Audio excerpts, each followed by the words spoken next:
Неге арманыңыз орындалмайды? Каналға жазылып, лайк басуды ұмытпаңыздар.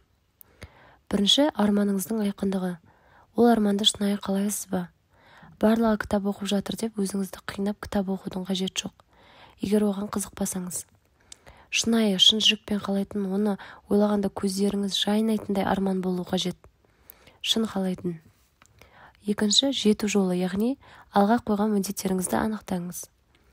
Розовый очкиді көзіңізден шешіп, шынайы қадамдар қойыңыз. Мысалы, 200 мың зарплатамен бір жылда үй алу мүмкін емес. Сол сияқты нақты қадамдар қажет. Шынайы болу керек. Үшінші, визуализация. Сіз қалайтын арманыңызды өзіңізде қазір болып жатқандай елестетіңіз. Көлікті армандасаңыз, оның маркасын, түрін, түсін, тіпті нөміріне дейін елестетіңіз. Бұл арманыңызды бұдан әрі жақындата түседі. Төртінші, әрекет. Қойылған міндеттеріңіздің нақты үзбей қадамдар жасап жатқаныңызға көз жеткізіңіз. Өзіңіздің арманыңызға қол жеткізбейінше жолдан таймаңыз. Әр арманыңызға жеткен сайын сіздің өмір сүруге деген құлшынысыңыз артады. Сонымен қатар жаңа деңгейге өтетіңізді айта кетеміз.